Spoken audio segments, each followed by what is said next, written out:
and we get our city attorney dialed in here. There he is. Fantastic. We'll do an audio check in just a moment. But welcome. Public comments are always welcome, and I invite you to sign up if you wish to speak tonight. I will recognize those signed up during citizens' remarks section of the council's agenda. Citizens who wish to speak to council but neglect to sign up in advance may be permitted to address the council during citizens' remarks and comments agenda item, but only at the discretion of the mayor. When speaking to the city council, I ask that these guidelines be followed. Number one, that you, once recognized to speak, please come forward and stand at the podium. And for the record, please state your name and if you are a resident of Lexington, Virginia. If you want to be contacted after the meeting, please provide your information to our clerk, Kate Beard. Number two, please make your comments to the council as a whole and do not engage the audience. This is a time for you to speak to us. Please be brief, state your position, and provide facts. We ask that you please provide written statements and/or supporting materials to the clerk for distribution to the council and the city manager. Debate is prohibited. This is a time for you to share your thoughts and ideas with your city council. We ask that you please speak clearly as we want to hear what you have to say. Each speaker is allotted 3 minutes, and individuals may not yield their allotted time to another person. If you represent a group, 5 minutes are allotted, and you are invited to identify other members of your group who are in attendance. The council or mayor may allow exceptions to these guidelines at their discretion. And I remind us all that these meetings of the city council are formal proceedings and are recorded. And with that, I'd like to do an audio check with our attorney, make sure that he can hear us and we can hear him. I can hear you fine. I hope you can hear me as well. Jeremy, we can't hear you at all. Glad we're checking. I can hear you just barely. Maybe can you turn up the volume or anything? Or can we turn up the volume? Yeah, Kate's working there. Lots of microphone options.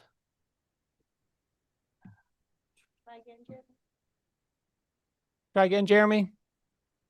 Can you hear me now? Very, very faint. Yeah.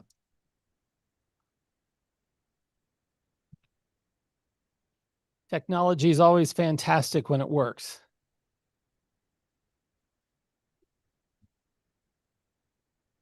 Any better? Yeah. Much. Okay. I found a little button that might help. There you go. Much, much better. Okay. Thank you. Now we're cooking. With that, I would like to call the meeting to order. And the first item of business, if you all will please stand and join me in the Pledge of Allegiance. I pledge allegiance to the flag of the United States of America and to the republic for which it stands, one nation, under God, indivisible, with liberty and justice for all. Much like church, we don't usually have such a big crowd, but all the voices in there reciting that together is a nice sound. So thank you all. I appreciate that. The next item of business is consideration of the agenda. And I'd like council's permission to move items 15.2 and 6.3 to item 5.1 so that after Kelly Glass gives her presentation, we can consider those items. And I'll ask Ms. Strawn, item 15.3 to be added. And that's to refresh my memory. Discussion on townhouse ordinances, zoning for townhouses. Discussion about directing staff to prepare a townhouse ordinance. Resolution, right? Okay, very good. Amend it. Very good. Is there any objection to those changes in addition? Very good. With that, the agenda is adopted. And before we go into presentations, I wanted to offer a statement relative to Virginia Military Institute and some information put together with collaboration from council members. And this is a City of Lexington Statement of Support for VMI. The Lexington City Council does a great job of focusing on the core functions of government and rarely wades into the riptide of politics. The legislative session in Richmond continues to bring partisan politics with the bills introduced to impact VMI. Many citizens have emailed communications to City Council and the mayor. These citizens have asked, why is Lexington doing nothing to support VMI? And I want to share with you our efforts to support VMI. Many of the communications received encourage City Council to take a stand and oppose the bills proposed. The City of Lexington stands with VMI and values their contributions to our community and the greater Lexington area. As the bills and associated energy in Richmond are very fluid and ever-changing, the City Council has remained engaged and interested in the outcome of the work of our Delegate Austin, Delegate McLaughlin, and the VMI team. Instead of reacting to the bills introduced in the House of Delegates and perhaps undermining VMI, Lexington leadership contacted the superintendent's office and asked how we can support the VMI team's efforts to respond and navigate to these bills. The message was to stand by as the superintendent and his team were working with our legislators and others to discern the goals and objectives of the bills introduced. As neighbors, the last thing the City of Lexington wants to do is to undermine or foul up the efforts of the VMI team. Thus, we have stood fast in support of our neighbors and the good work of the superintendent's team and ready to help as they see fit. The City of Lexington affirms that VMI is an important part of our fabric and a valued neighbor for their many contributions to the greater Lexington area. The City of Lexington also knows VMI remains focused on their stated mission to produce educated, honorable, and self-disciplined citizen leaders prepared for the military, public service, or private sector. The City of Lexington has been and will continue to be supportive of VMI and its mission and to a shared, productive, and vibrant future. And I offer that as information in response for the emails and the contacts that I've received from different folks. I'm not sure if the other council members that want to make additional statements and would offer that at this time.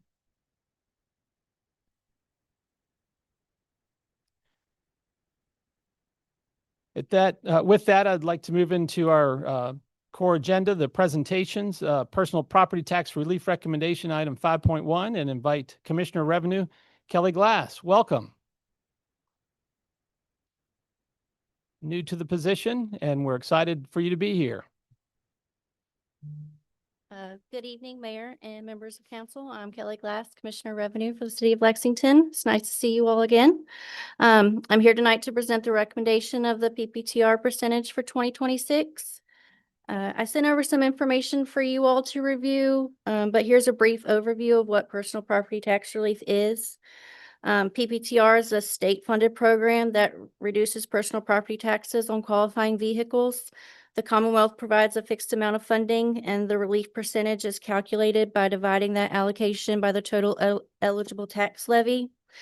Based on the state's funding and our current vehicle assessments, the Treasurer, Pat Delaney, and I both agree the calculated rate for 2026 to be 43%. Are there any questions?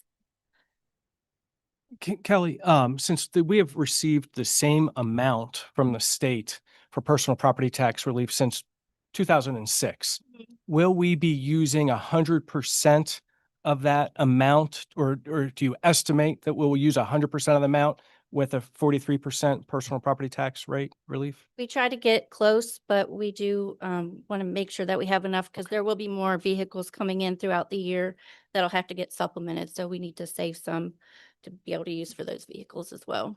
Okay, thank you. But we're trying to get pretty close. Pretty close, yeah. Over the last 20 years, we've obviously, or a lot of localities had built up surpluses, maybe utilizing that 2006 amount that the legislator had given us back then. Since they've never increased that amount, since they've never given more than $950 million towards personal property tax relief, Right. we're now exhausted it, and a lot of other localities are essentially exhausted it. Okay, Yeah. thank you. You're welcome. Any other questions? So Resolution 2026-06 establishes the 2026 PPR percentage at 43%, and I respectfully request your approval. Very good. Bear with me. That doesn't need a public hearing. That just needs council's motion and consideration. So you've heard the recommendation, and I welcome council's consideration. I'll make a motion that we approve resolution 2026-06, a resolution to the City Council of Lexington to set the personal property tax relief percentage for 2026. Have a motion and a second. Is there any discussion? No one's going to ask if the car tax is going to go away? Sorry. Ask for a roll call vote. Mr. Driscoll. Aye. Mr. Ziegler. Aye. Ms. Strawn. Mr. Betts. Mr. Smith. Aye. Ms. Alexander. Motion carries unanimously. Thank you. Thank you. And item 6.3, ordinance 2026-03. Thank you, Mayor. Council discussed this at a December meeting, and we promised that we would come back with legislation to adjust this. As is stated in the memorandum, the city hasn't adjusted this for a good long while. We have even people on fixed incomes have received cost of living increases.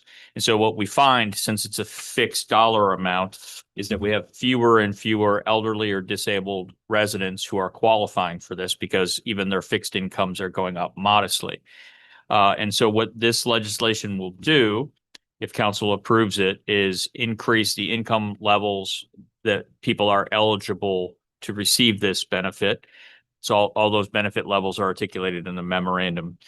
We estimate the fiscal impact to this will go from its current level of about $8,720 in FY 26 to about $40,000. It's not an inconsequential amount, but it provides tax relief to people who would benefit from it and who are on the lower end of the income spectrum because of either fixed incomes or disabilities. Staff recommends approval of the ordinance. It's been a pleasure to work with Ms. Glass on this. I would be remiss if I didn't say that we also have to give credit to former Commissioner Karen Roundy for her capably setting this up. Happy to answer any questions. Members of council have any questions for the Commissioner of Revenue or the city manager? Just really appreciate the research that was done that was presented to us previously that kind of showed where we had not kept up with some of the other localities near us. So thank you for doing that. As a reminder, this is an ordinance to increase the income threshold for folks that are elderly and disabled in the city of Lexington for tax relief. So thank you, ma'am. With that, I'd like to open the public hearing at 7:12. And is there anyone who would like to speak to this ordinance?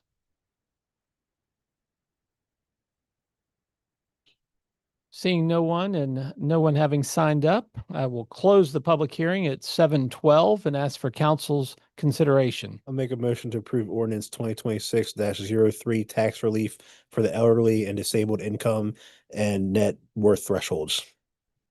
Second. Have a motion and dueling second, and any discussion? Hearing none, Mr. Betts, Ms. Strawn, Aye. Mr. Ziegler. Aye. Mr. Driscoll, Aye. Mr. Smith, Aye. Ms. Alexander. Motion carries unanimously. Thank you all very much and good work on that item. Next item on our agenda is fiscal year 2026 second quarter financial report. We'll call on Ms. Jen Bell.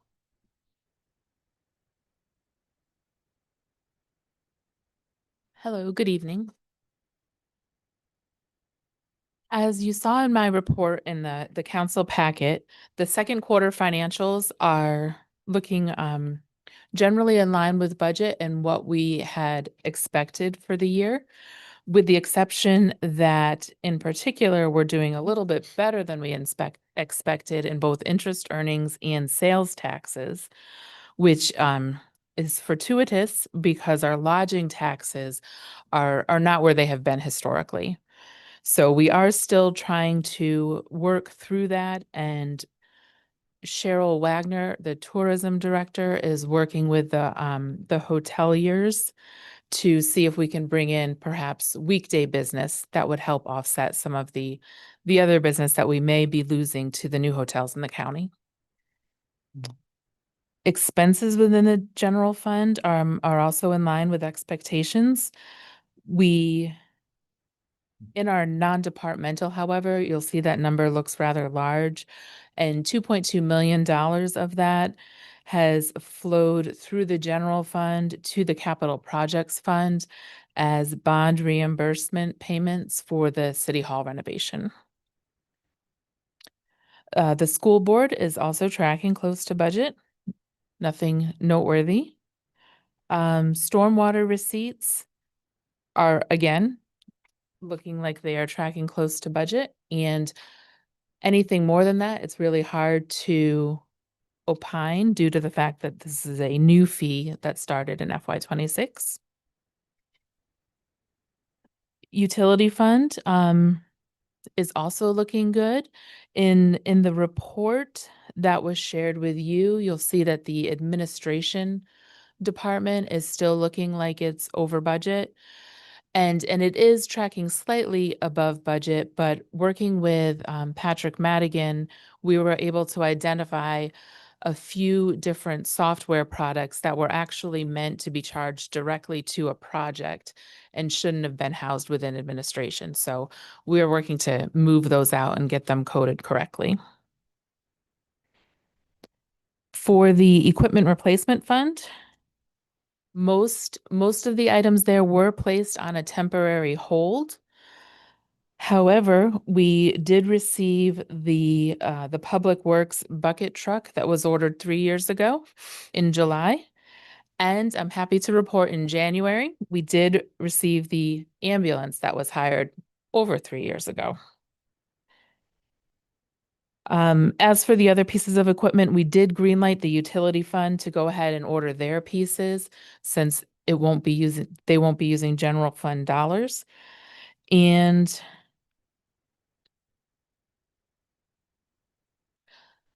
yes, and as we discussed at the first quarter report, I just want to reiterate that one of the pieces of equipment, it was meant to be split 50-50 between the utility fund and the general fund. So we are hopeful that due to the fact that the interest earnings and sales tax and several other revenue lines are doing slightly better than we anticipated, that we hope we can lift the freeze and then properly allocate the cost to that machine. Has the school board the bus, has that coming yet? It did, Okay. yes. Yep. And so if you drive by the school board office, it's in their parking lot. Great. Thank you, Jen. Any members of council have any questions for the finance director relative to the second quarter financial report? I guess I would say it's noteworthy that the southern end still remains dark. The bistro closed in December. So I can't remember the lag on the revenues, but 1 month for meals. yeah, so the meals tax will continue to struggle until the new owners of those buildings get active and back in business. So KFC and Wendy's. KFC and Wendy's, yeah, Wendy's recently closed.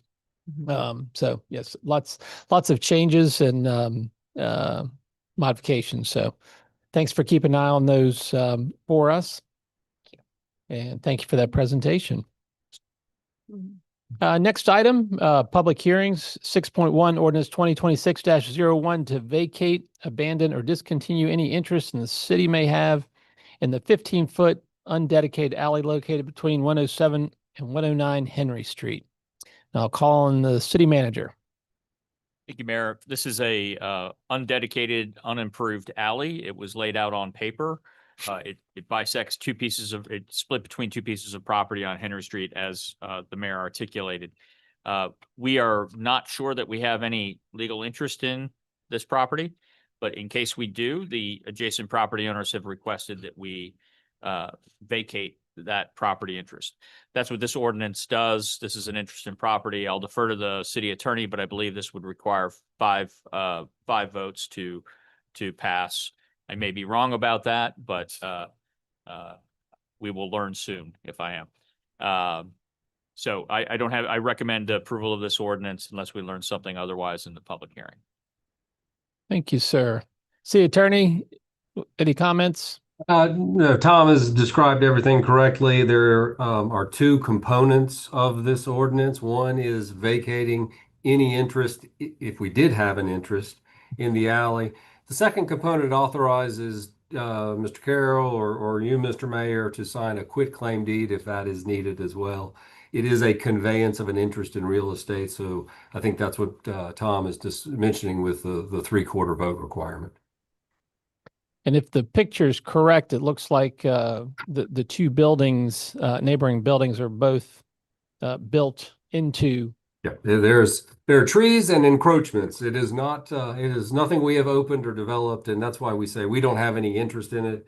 So the process of just vacating it gives the owners some assurance that some city council 20 years from now is not going to come back and have a different story. Very good. Thank you, sir. This time, I'd like to open the public hearing on ordinance 2026-01 and ask if there's anyone who would like to speak to this topic. Hearing nothing but the dull roar of the air handler, I will close the public hearing at 7:20 and ask for council's thoughtful consideration. I move to approve ordinance 2026-01, an ordinance vacating, abandoning, and discontinuing any interest in the city of Lexington may have in an unopened and undeveloped alley extending in a southwesterly direction from Henry Street in the city of Lexington. Second. I have a motion and a second. Any discussion? Hearing none, I'd ask for a roll call vote. Ms. Strawn? Aye. Mr. Ziegler? Aye. Mr. Driscoll? Aye. Mr. Betts? Aye. Mr. Smith? Aye. Ms. Alexander? Motion carries unanimously. Thank you. And excited when neighbors can work together, and look forward to the finding the lines and getting things squared away there. The next item on the agenda is 6.2 ordinance 2026-02, and I'll call on the city manager. Thank you, Mayor. Council, this is an interesting property as well. We're granting temporary construction easements as well as one permanent utility easement to the Virginia Department of Transportation. If this ordinance is passed, Limekiln Bridge is going to be replaced in the next, starting sometime probably over the summer, perhaps after Memorial Day. VDOT is managing the project, and VDOT has obtained federal funding for the project. This is great news for us because the bridge is our responsibility, and our partners at the state are stepping forward to take care of this investment for us. One thing to point out, the federal funding does require that the pedestrian bridge be maintained throughout the entire project. Many people use that to connect along the Woods Creek Trail. So VDOT is aware of that. The federal funding requires it, and they will fully comply. So it'll be disrupted, but there will be continuous pedestrian access throughout the project. That may also lengthen the time that it takes for the project to be completed. And so just that's not relevant to this action, but that's just for your situational awareness. The interest in property is a 63 square foot permanent easement that VDOT is acquiring on behalf of the utilities that would use it. That's how they do it. And then the other temporary easements are basically on either side of the bridge, which is a property owned by Lexington, as well as on the Catalpa Honeysuckle Hill side of the bridge. We do this process all the time. We're usually in the acquiring temporary easements instead of granting them, but we're doing this process currently for the Jackson Avenue, White Street Water and Sewer Project. So staff recommends approval of this ordinance.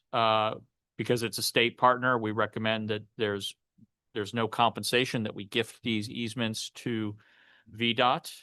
That would be appropriate, especially given that it's our bridge that they are fixing for us.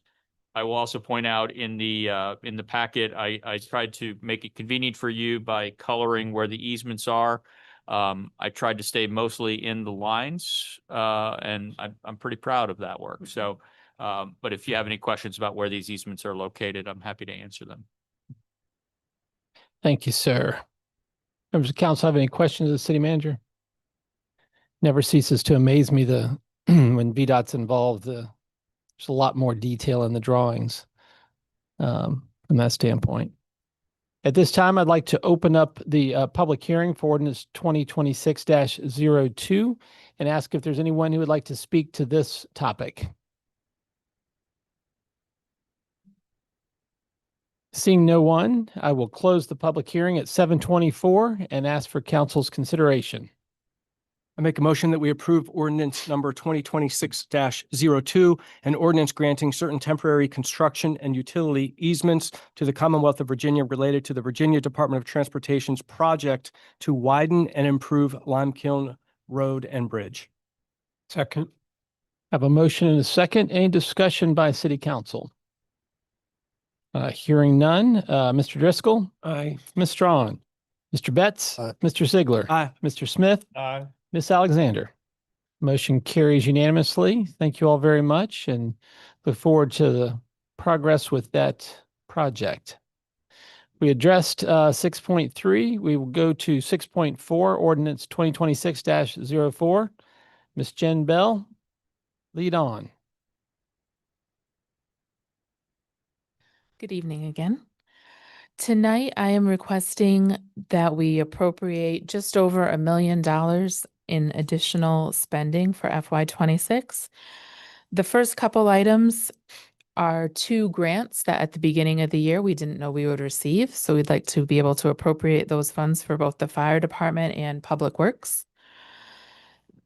Last year, I believe it was FY24 or 25, council had agreed to set aside $250,000 for the Economic Development Authority for the Homeowner Helper Program, and then another $250,000 for the Fire Suppression System Incentive Program. And I'm happy to report that both programs are up and running, and we are very close to having, at least on the sprinkler, we're very close to having our first grantee. And then we have also received applications for the Homeowner Helper Program. So we'd like to go ahead and appropriate those funds so that we don't have any delay in enacting those programs. In the Stormwater Fund, as we discussed last meeting, there are additional funds necessary to complete the Woods Creek BMP project. So we'd like to appropriate those tonight. Within the Utility Fund, I'm actually asking to carry forward funds that were not spent in FY25 and honestly should have been part of my carryovers request earlier in the fiscal year. But these funds are necessary to complete work on, to continue work on Moores Creek Dam and to complete a few sewer flow monitoring projects that we've started. In the Capital Projects Fund, we are asking to carry forward $67,435. The $27,075 is to install the scoreboard at Brubaker Field. And I want to note here that we do not intend to spend anywhere near that amount. Scott Dameron believes that the materials and the cost for his team to do the installation will be less than $2,000. Where we have a bit of an unknown is being able to dig the holes deep enough to insert the yes, thank you, the posts. And so we are hopeful that Dominion, as a community partner, will take care of that for us. But if not, we'll have to receive bids from contractors, and we're just unsure of the magnitude of that cost. So any money that we are able to save, of course, will go back to fund balance. And then the $40,000, we also don't expect to spend that full amount. Public Works just has a few odds and ends to do at their complex that they had started, and I believe they're looking for maybe 10,000 to do some additional work in their conference room. And then with that also, anything left over will go back to fund balance. So tonight I am asking you to please consider adopting ordinance 2026-04. Thank you, Jen. Members of council have questions or comments for the finance director? When the funds go to the EDA, about the $500,000 initially, and then I know it'll be allocated eventually, but will the interest earnings on that $500,000 stay with the EDA or would that go back to the general fund? I believe that's a management decision. Comes to the general fund is, I Okay. think, the practice Okay, it's still Lexington's money. EDA is going to handle it and administer for it. okay, thank you. Relative to your report, the 27,000 for the scoreboard, does that include the cost of the new scoreboard? I think that was donated. Okay. Yes, you're exactly right. So when I saw that, I did send an email to the team and I said, oh gosh, I'm really sorry, Raro. We accepted a donation, a generous donation of about a $10,000 scoreboard. Mhm. And I said, we had no intention of incurring significant costs for the city. And staff got right back to me and said, no, here's the plan, the $2,000 of materials and so on. So Raro has been the recipient of multiple scoreboards in the last 18 months. Some the city of Lexington, some have gone to Buena Vista. We've had a few nonprofits, and we've had some corporations step forward and said they would love to, invest in our facilities. So Good. I was very sheepishly sending an email, afraid that you all were approving $27,000 for the installation of a donation, but that's not the case. Are you able to share who donated the Brubaker Field? I Scoreboard? believe the Lexington Moose Lodge. Terrific. Thank you. And Thank you. we've had a couple, I'll get all of the nonprofits and the corporations. There's some in Buena Vista. I'll give you all of that information.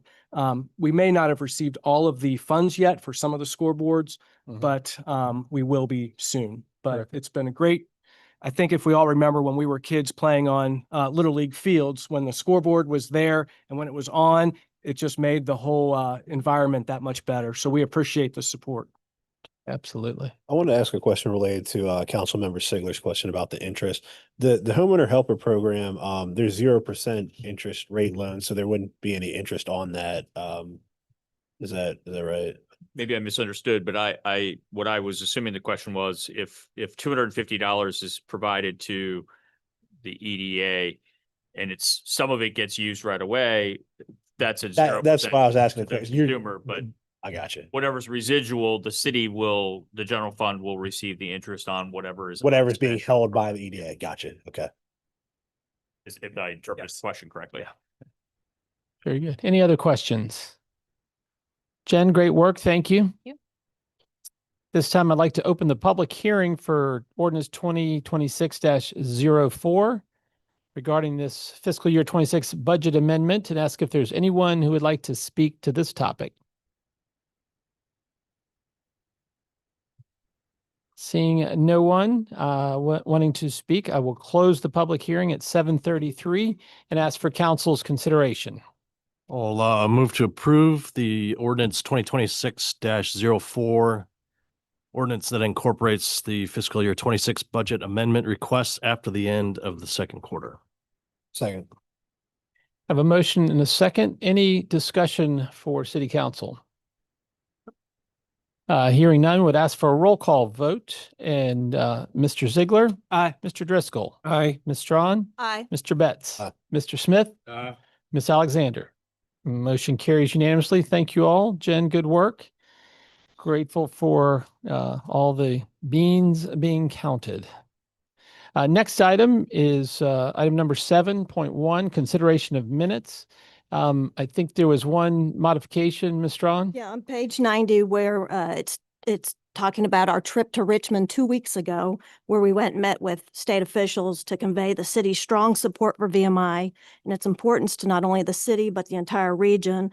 On the last sentence of paragraph 2, it should read, because the amendment was based on compromise between the bill's patron and General Furness, Lexington was not proceeding with a resolution opposing HB 1374 and HB 1377 at this time. Is there any objection to that adjustment to the minutes? Hearing none, with that offered and no objections, the minutes are approved with that adjustment. The next item, citizens' remarks and comments. Again, I'll remind everyone, thank you for being here. We look forward to hearing what you have to say. I will identify the folks that have signed up, and if there are people that have signed up that have not signed up who would like to speak, I will be glad to identify you afterwards. I'll remind everyone our guidelines that we ask to be followed as we ask you to come to the front here at the podium to please come forward, stand at the podium, and for the record, state your name and if you're a resident of Lexington, Virginia. And if you want to be contacted after this meeting, please provide your contact information to the clerk. We ask that you make your comments to the council as a whole and do not engage the audience. Please be brief, state your position, and provide facts. Any written statements or supporting materials, please provide to the clerk for distribution. And debate is prohibited. This is a time for you to share your thoughts and ideas with your city council. In general, we don't respond to public comment in the moment. We just are here to listen and hear what you have to say. And again, each speaker is allotted 3 minutes. I've got my reminder. If you happen to be utilizing your full 3 minutes, I will alert you as we get close to that. And if you represent a group, we do allow 5 minutes. You may not yield your allotted time to another person. But with that, I would like to invite up Mary Stuart Harlow, who signed up to speak to council. Mary Stuart, welcome. It also identifies Russ, but I don't see him. Russ is tied up with choir tonight. Very But good. I'm Mary Stuart Harlow. I gave up choir to come and voice my opinion. So thank you for letting me speak on McDowell Street. Thank you. Anyway, first of all, I wanted to thank you, ladies and gentlemen, very much for your dedicated commitment to our city and the people who work and live here. There are understandably many tasks and responsibilities that you juggle every day, and as citizens, we appreciate your efforts on our behalf. I'm here tonight as one of your constituents to urge you to issue a resolution in support of VMI. I'm not asking you to oppose a bill in Richmond. I am merely asking for your support, a formal resolution supporting VMI. Regardless of how the city feels at this time, we have to acknowledge that we have been intrinsically connected to VMI since its founding. VMI employs between 700 and 800 residents in the area, who contribute roughly $10 million yearly to our local economy. The Marshall Museum, the Center for Leadership and Ethics, VMI's athletic facilities, and all the various cultural activities all bring big tourism dollars to our town. Do you not think it important to recognize this? And in the same way that Lexington has evolved over the last 150 years, VMI has followed suit. Students of color now make up 24% of the student body, and women make up 14% of the student body. I don't need to remind you of all the numerous ways that Lexington benefits from VMI, but here are just a few that came to mind. We have the Georges downtown, thanks to the Gottwald family of VMI.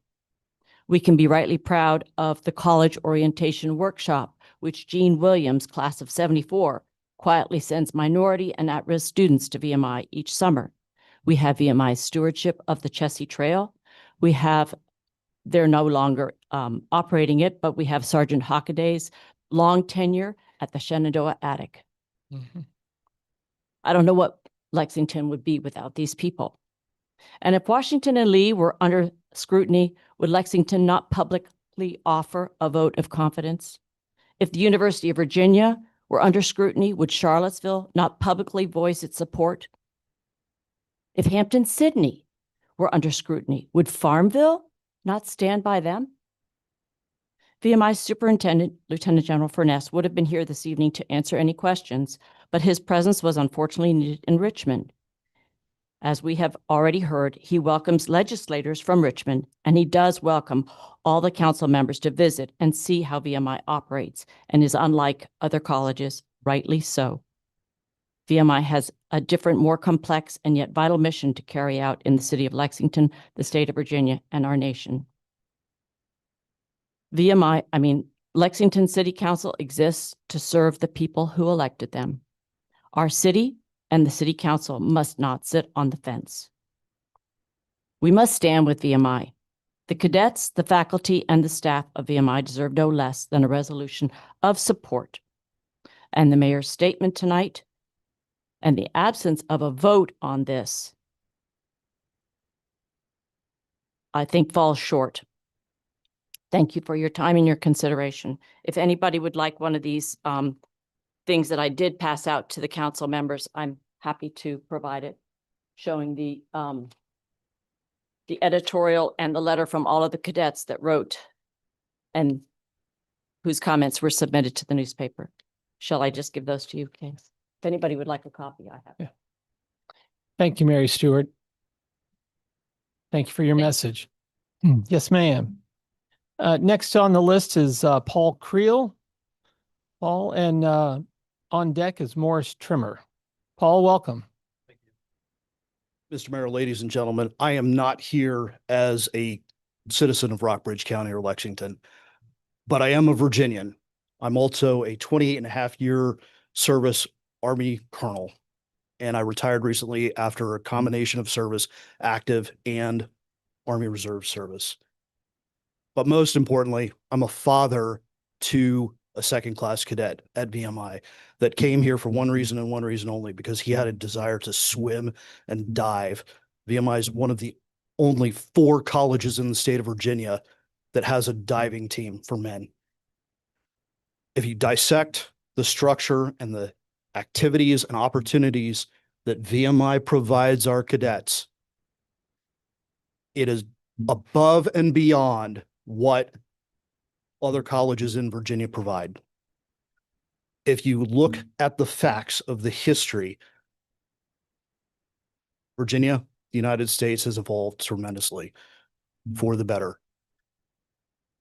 In the last 2.5 years of my son being a cadet here, I have had the opportunity to get to know him in a different light. I have had the opportunity to get to know his classmates in a different light. He has had roommates of every ethnicity and every socioeconomic background you can imagine.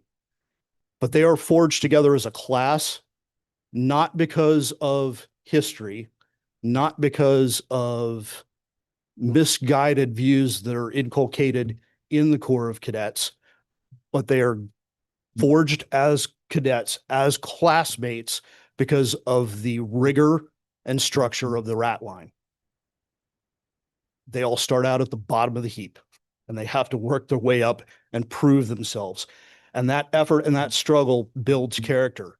In my 28.5 years of service as both an Army officer, as well as working in other elements of the U.S. federal government, I have had the opportunity, unknowingly and knowingly at times, have had the opportunity to work with VMI alumni.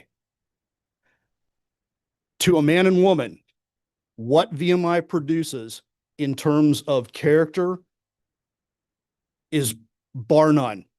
I would put them a step ahead of what West Point establishes. And if you look at the facts, VMI plays a significant role in our national defense. I strongly urge you to relook the language that you've used in your resolution and take a vote, because the information that is guiding some of these House bills that have been submitted is incomplete and is based on misguided, outdated perceptions and views. And the facts speak for themselves if our legislators will take the time to look at the facts for what they are. Thank you. Mr. Creel, thank you for being here and thank you for your service. It's always having visited the um, swimming pool and aquatic center is what I'm trying to say. It's an incredible facility, and excited that your son's being able to take advantage of that, and I hope he's having great success, especially this past weekend. So thank you for being here. Morris Trimmer, and on deck is Jan Lowry.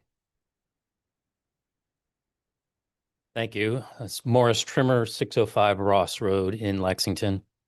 I want to start by thanking each of you for your time, your dedication to the city, your time you put into making this place a better place. I've enjoyed living within the city for about 25 years now. Many of you know that our property borders along Woods Creek. So tonight I'm here to express concern about the health of the creek. You are probably aware that we've had many incidents of very large amounts of silt in the creek. This has been severely damaging the natural environment there, the health of the creek. Many of you and I have spent hours, and many other volunteers in our community have spent many hours over several decades now improving the health of the creek, working hard to make that creek healthy, not only for the critters, but for our community and help the health of our community. Woods Creek Trail, I've watched over the years get used more and more. The improvements we made along there, the beauty along there, it's a tribute to you and your work as well as many others. The number of people of all ages that are walking, running, biking along there. And as number of the critters I've watched as we've received more and more kingfishers through our backyard and blue herons. Unfortunately, that is all being damaged and put at risk, and not just for the critters, but for our community, the health of our human community as well. On Christmas Day, walking along the creek, I watched as a blue heron along the edge of the creek was trying to fish. On that day, we had a large amount of silt infiltration along the creek. I don't think that blue heron could see into the water, much less find a fish within it. That's what we're seeing. I believe that the construction in the golf course, it's clearly the reason for this. I believe that they're not doing what needs to be done to meet the expectations that they agreed to in the spring. And also, I don't think that they're meeting the requirements within our zoning ordinance for the city and the property that's part of the city there. So thank you very much again for your time. I look forward to working with you to address this issue. Thank you, Morris. Come on down, Jan, and Sam Collins, you're on deck. On deck. Yes. Welcome, Jan. Good evening, Mayor Friedman, council members. Jan Lowry, 51 Shepherd Drive, Lexington, Virginia. I am not a citizen of Lexington. I live in the county, but I'm here this evening to represent the Rockbridge Area Republican Committee, which consists of Rockbridge County, the cities of Buena Vista, and the city of Lexington. Virginia Military Institute should not be a political football tossed back and forth in the General Assembly, regardless of its leadership. We Rockbridge and Lexington citizens need to stand up and speak out in support of VMI and oppose the bills that are being presented in Richmond. I'm glad to hear this evening, Mayor Friedman, that you have made a statement. However, I wish it would go a little bit further, like previous speakers have spoken about. These bills, although in amended versions are a bit better than originally presented, still create an unnecessary distraction for both the General Assembly and for the Virginia Military Institute. On behalf of the Rockbridge Area Republicans, I'm asking the City Council to publicly support a resolution in support of VMI and oppose the bills that the General Assembly has with their interference with VMI. Thank you. Thank you, Jan. And thank you for your service in the Republican Party. Sam Collins, come on down. And we have Larry Weesey on deck. Thank you, Mr. Mayor. Yes. And I too want to express my appreciation for City Council and all you do to help the city and how you deal with the issues. I know there's a lot of pros and cons, but you seem to do a very good job in my 6 years here. Sam Collins, Edmondson Avenue. So I've crossed out a lot of discussion on my index card here because much of that has already been discussed, but I'm going to take a little different tact. I'm looking for the city and the city council to be proactive, not reactive. The statement I heard tonight is reactive. It's almost too late. As soon as these bills came out, any business would have had a communication plan because it affects the business, the income, the economics, and the environment in Lexington City. Waiting for the winds to change, the language to change is too late. Even if there is a statement now which is approved, which I hope there is, it will be looked at as being forced because other counties, many of them around us, have already taken a position.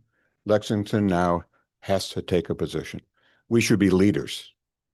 We should lead this context and lead this issue because we are the ones who are effective. Other than that, I think everything has been stated. I would encourage you to have an official position and recover that.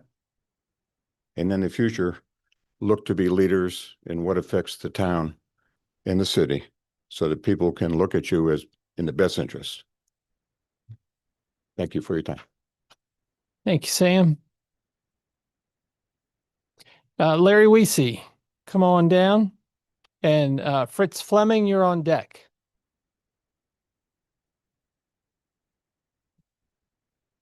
How are you all? Good evening. Welcome. Thank you. I don't live in the city. I live at 1469 Thornhill Road, which is just outside the limits. I was in the class of 71 at VMI. VMI is in your city limits, but I'm not here on my own behalf. I'm here, I guess, as a proxy for Dr. Ellington, David Ellington. You'll all know him. Yes.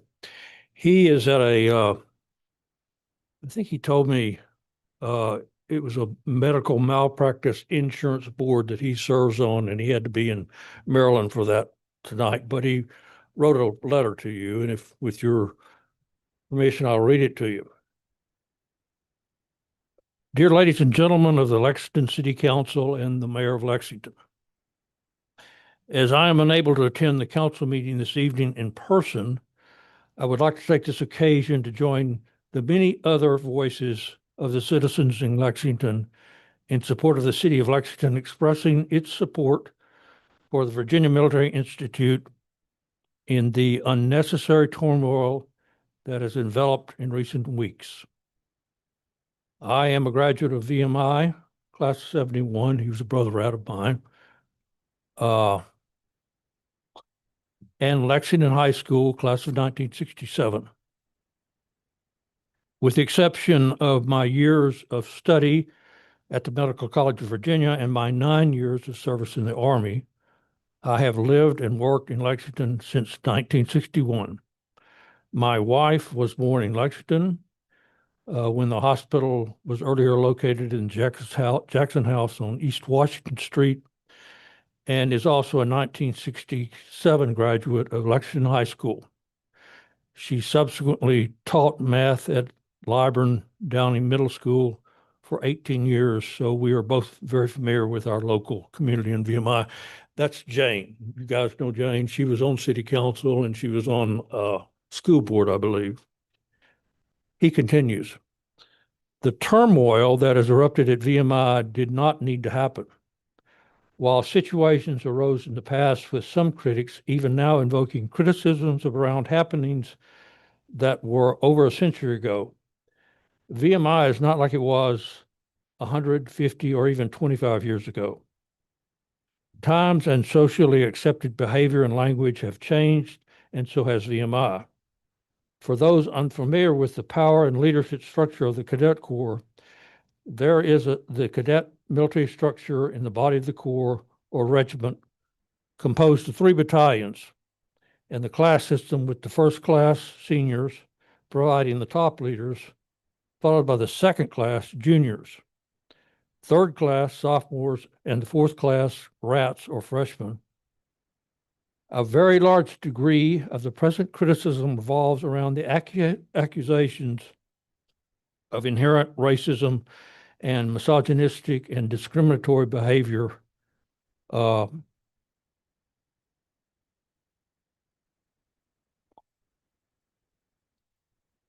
behavior structure. Look closely at the selected leaders in those 2 areas, and you'll find that the glove just doesn't fit. The top ranked leaders in the military structure, the regimental first captain, that's the highest rank you could get in the Corps, and the top ranked leaders in the class structure, the president of the first class, elected by his classmates, are both African Americans, both selected on the basis of merit by their fellow classmates on the basis of merit by the cadets. All 3 battalions in the Corps are commanded by women. Again, selected on the basis of merit. General Furness has invited members of the General Assembly and the executive branch of our state government to come to Lexington to meet the cadets, kick the tires, and see VMI in action. I suspect he would grant the same invitation to you. VMI provides an integral part to our local, state, and national ethos. I ask you to support such an institution. Signed, David A. Ellington, MD, and his wife, Jane Donald Ellington. Thank you, Larry. Thank you for representing Zeke and Jane, who are very dedicated volunteers and professionals in our community. Fritz Fleming, come on down. As Fritz is coming forward, is there anyone else who would like to speak? Russ, we will pick you up if you're on deck.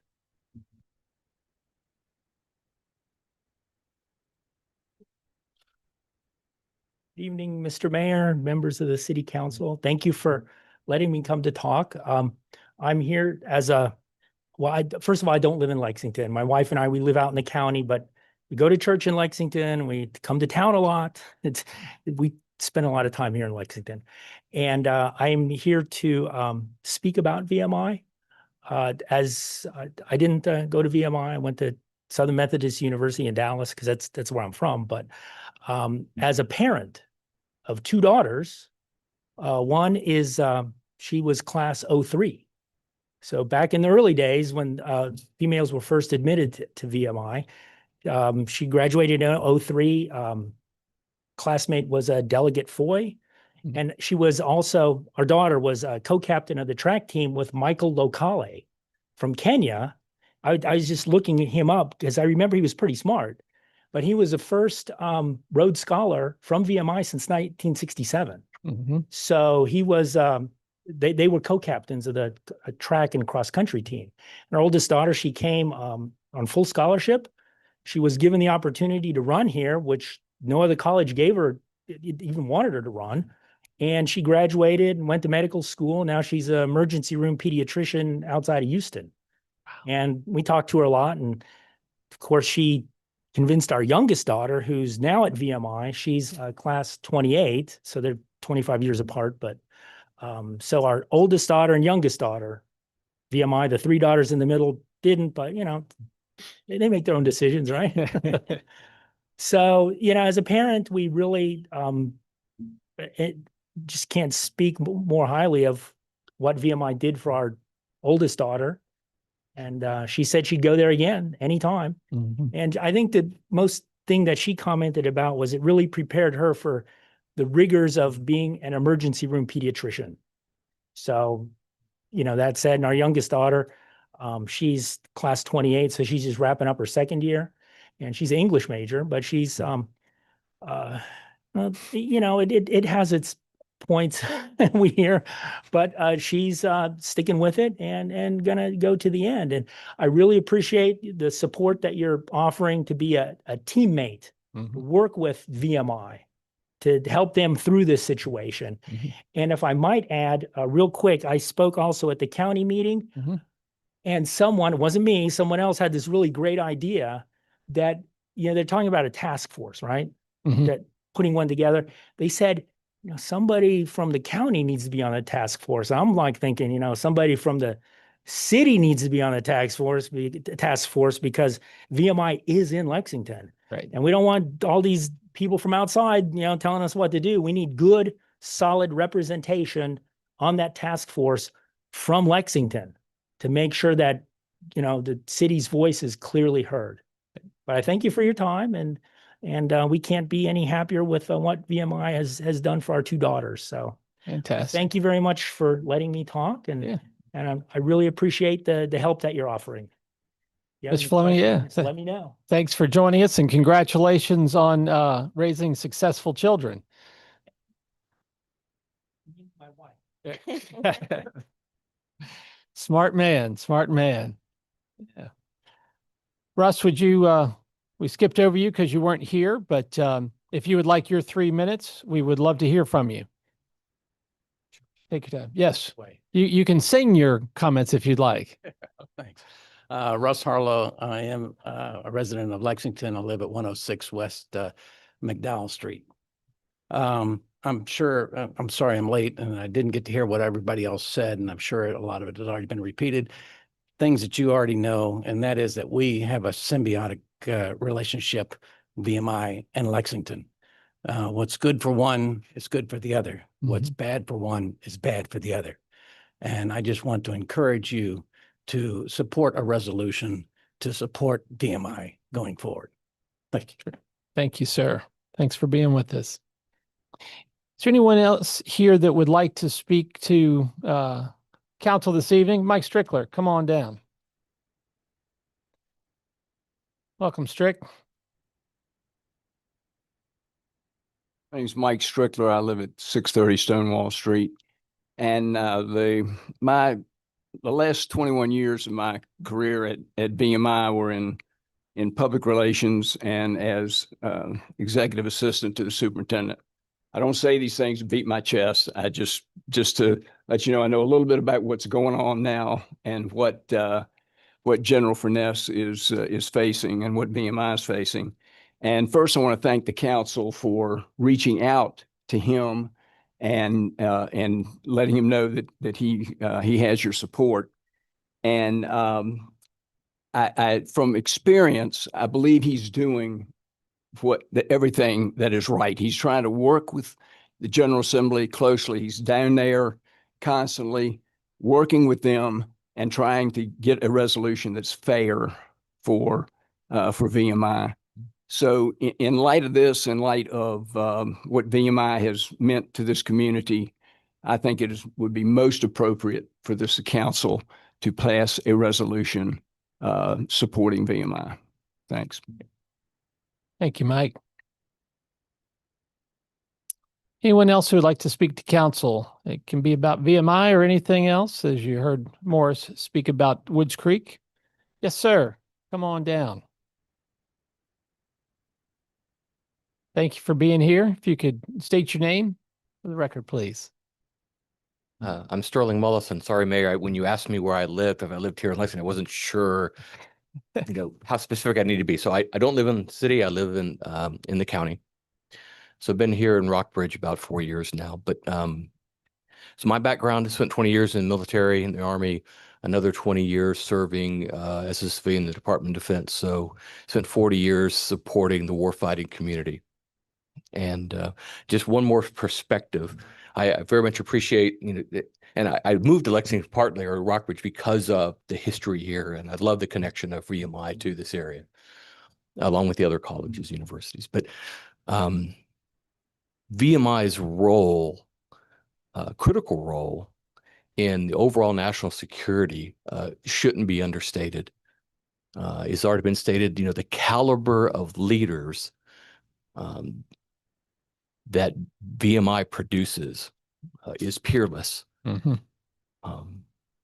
They make the other leadership across the warfighting communities better.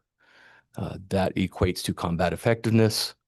And from a very personal standpoint, that saves lives. And all of our service members deserve to have the best leaders they can. VMI produces tremendously capable, competent leaders because of the methodologies they use to training their folks. Any disruptions, and I've heard that mentioned a number of times, how disruptive this has been, that is going to rob VMI cadets of some experience, some skill set that they need later on, is going to equate to lives lost. So I stand here to support the other folks who have asked you to be more proactive. Say that you're opposed to these bills. Public resolution and support would be great. But the stretch is far outside the county. It's global. And for those of us who have friends and relatives and sons and daughters who are in that warfighting community now, they need the best that VMI can possibly produce without disruptions to how they've been doing it now. Thank you. Thank you, Sterling. Appreciate you being with us, and thank you for your service to our country. Yes, sir. Step right up. Thank you for being with us this evening. Good evening. I'm Evan Clark. I'm a resident as a student at WNL. Some things my fellow citizens said inspired me to come up here today. Specifically talking about how we can work as a team, no matter if this resolution happens or not, if these bills pass in the General Assembly or not. The takeaway to respond to disruptions and turbulence, if you will, from the state level, even the federal level, is to be working as a team, have open and strong lines of communication. And I just appreciate in your opening statement and in the fact that we have members of council that have gone to Richmond recently and continue to stay connected to what's happening there. The takeaway is I really encourage and ask that we continue to have strong lines of communication from my institution to this institution through VMI. That's really important. That's what's going to determine our proactiveness, our resilience through all of this process. Thank you. Thank you, Evan. Thank you for being with us this evening. Is there anyone else who would like to speak to council this evening?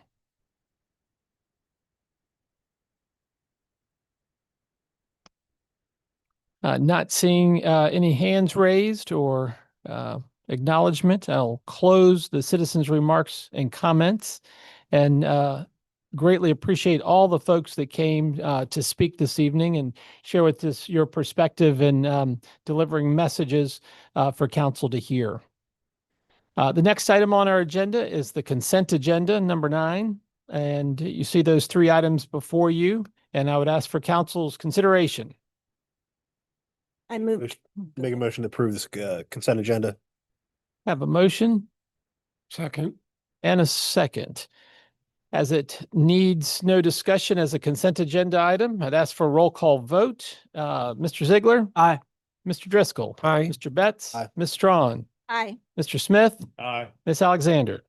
Motion carries unanimously. Thank you all very much. Unfinished business, I'm not aware of any. And reports and communications. Blue Ridge Resource Authority, Mr. Smith. Nothing to report. Main Street Lexington, Mr. Smith. Main Street Lexington, Executive Director Jeremy Franklin recently attended a Main Street Directors Retreat in Luray.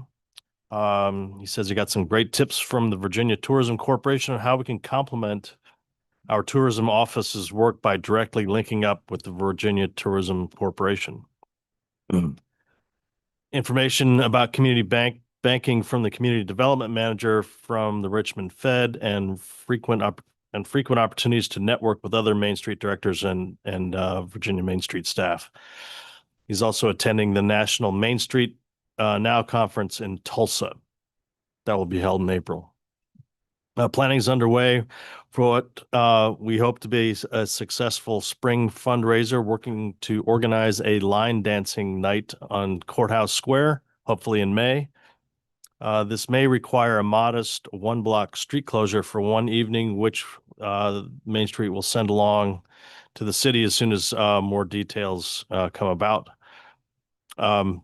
Research indicates that these events are extremely popular and that there isn't really anything of its kind anywhere nearby. Main Street is working to host a Meet the Chief town hall with new Chief of Police Justin Dahl in late March at Lilburn. Confirming details now. Hope to have everything lined up by the end of this month. Main Street is also partnering with the Juneteenth Committee to help bring their annual celebration downtown on the 19th of June. In particular, we'll be supporting the committee with logistics, that is requesting the street closure and potential use of the door license, and marketing and communications. At least 3 new businesses are in the works for downtown. More details coming soon. And director is also looking forward to presenting Main Street's annual report in the next regular council meeting on May 5th. That's all I have. Any questions for Councilman Smith? Hearing none. Thank you, sir. Planning Commission, Ms. Strachan. Sure. Planning Commission met last Thursday, and we are continuing our comprehensive plan 5-year review. And this past meeting, we reviewed the land use chapter. That's all I have. Very good. Thank you, ma'am. Regional Tourism, Mr. Betts. I don't have a written report this evening, but I will announce that we did approve a new board member. Joel Roy of Lexington Hotel Group was approved as Lexington's board member for the Regional Tourism Board. Very good. Thank you, sir. Thank you. Raro, Mr. Ziegler. I have no report from Raro, but I will follow up on 2 weeks ago. I shared, after we visited Richmond, I shared that one of the, there was a House joint resolution honoring the life of Otis Meade. Also just following up, keeping that connectivity to the General Assembly.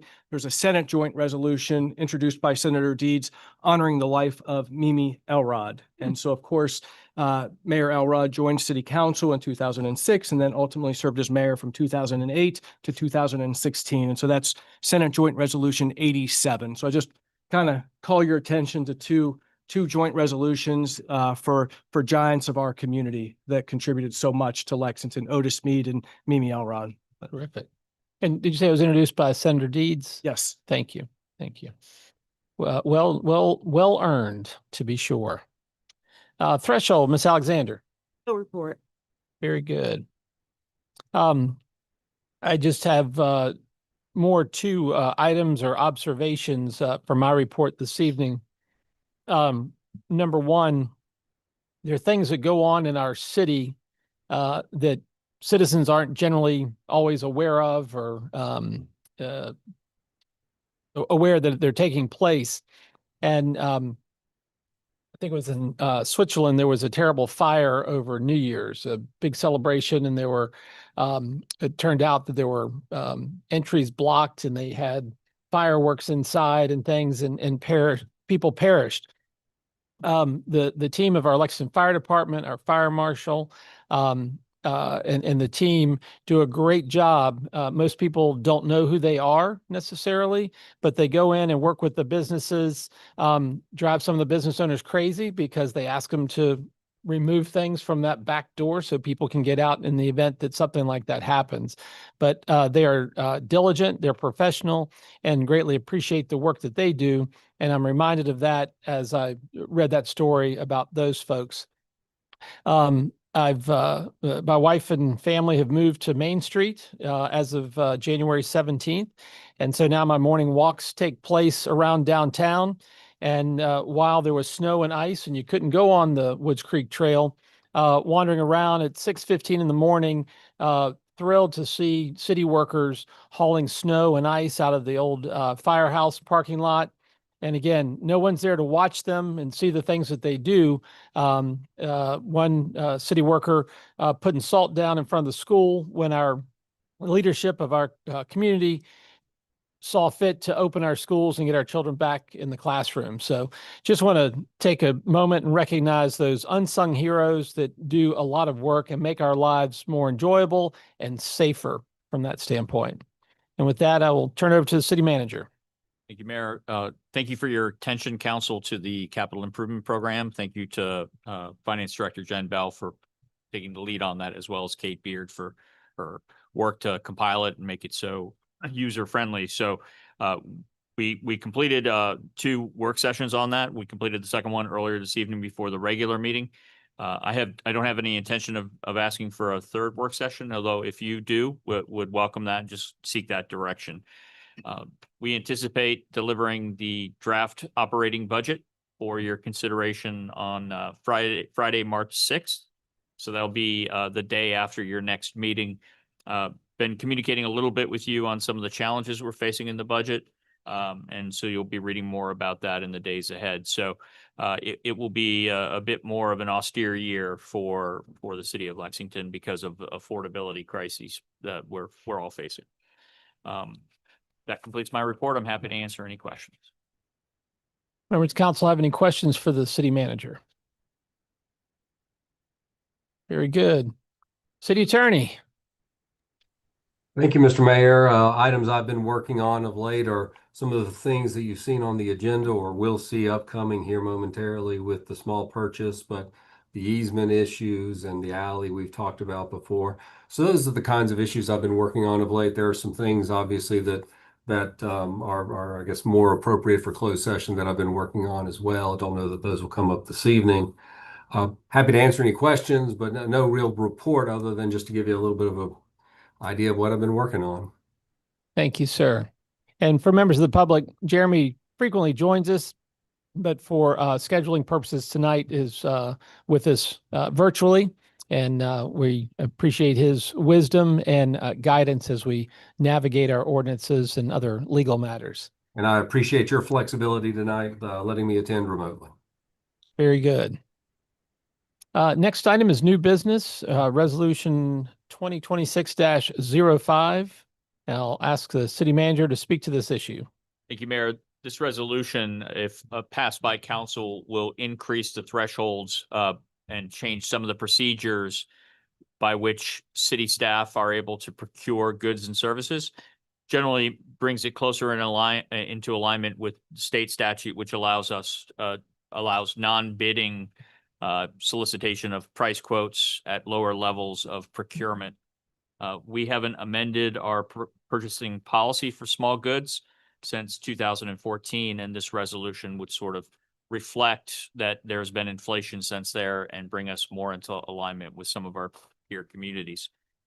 The primary driver for this is around things like the homeowner helper program, some of our public works projects where it's onerous to go get a bid. We do price competition, but to get a formal proposal, there are some contractors simply wouldn't respond to a bid request at such low levels because of how busy they are.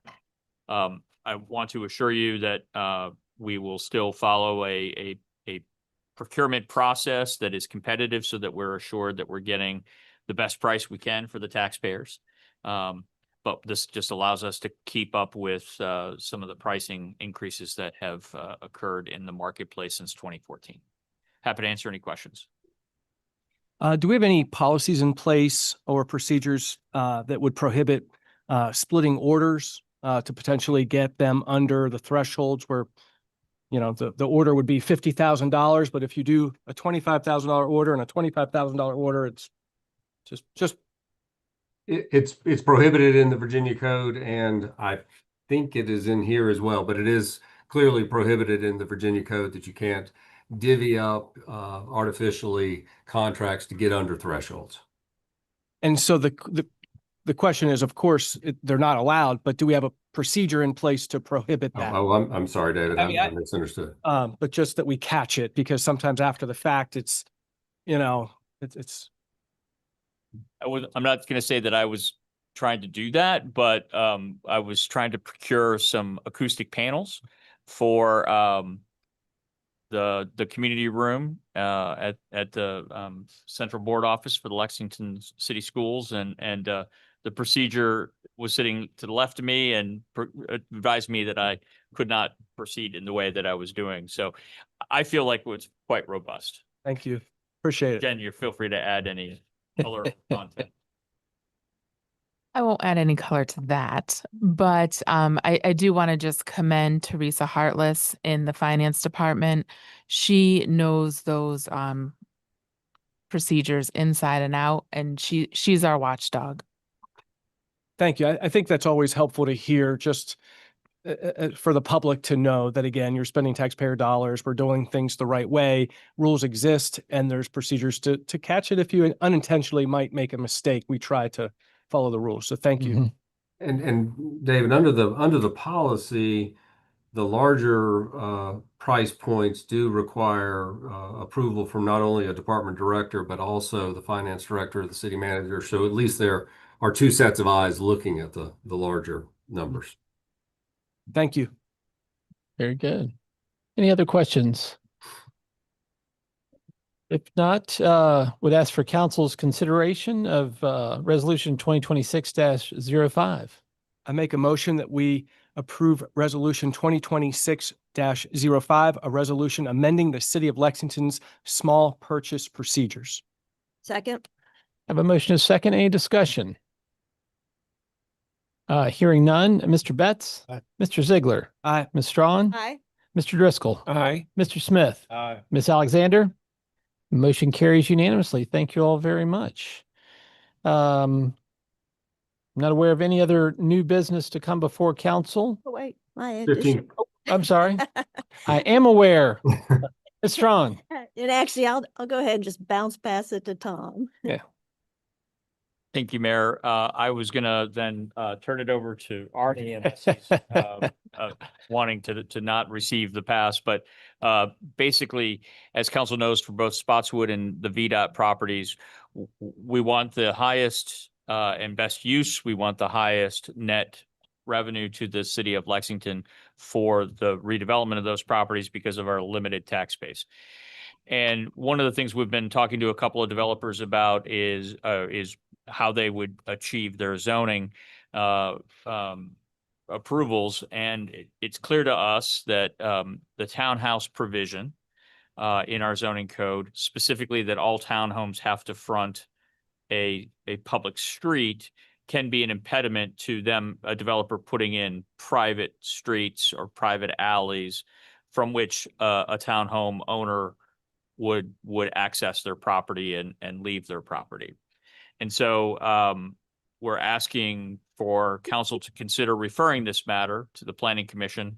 The process by which that would happen would be, if you adopt a motion this evening, we'll bring forward a resolution to initiate a zoning text amendment at your next meeting that will effectively transfer that responsibility to look at that narrow definition of whether it's required that the townhomes access a public street.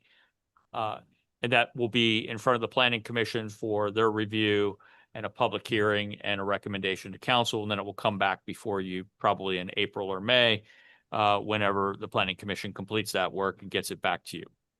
And that's effectively what we're asking for. We're not, we don't have a developer that we're working with right now.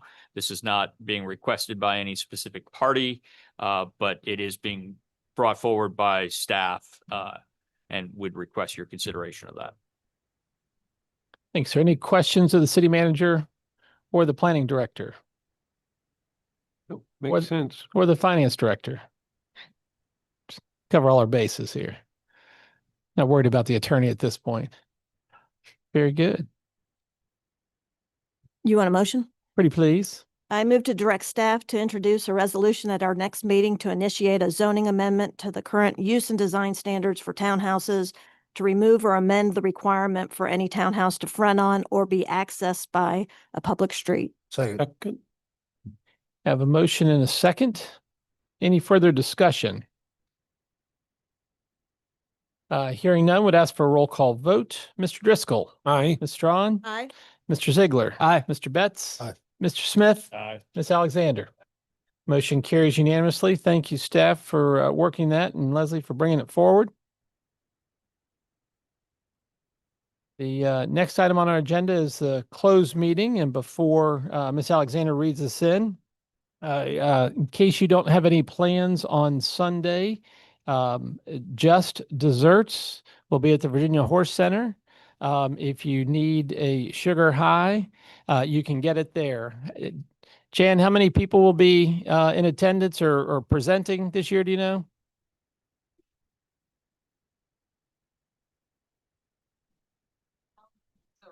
Yes. Very good. And this is all in support of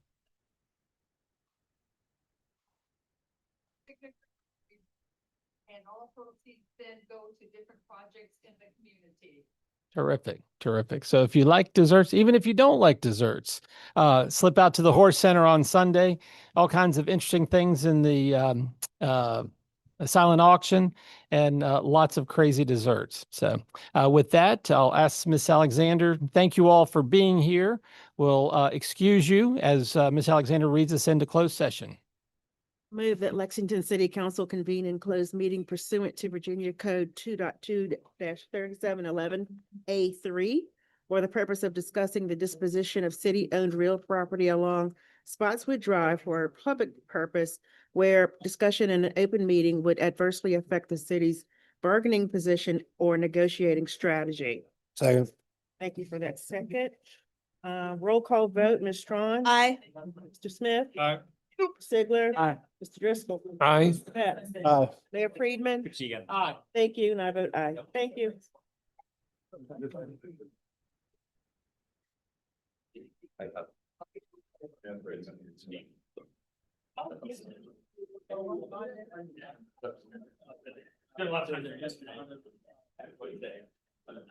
Thank you. A flashback to years of getting bids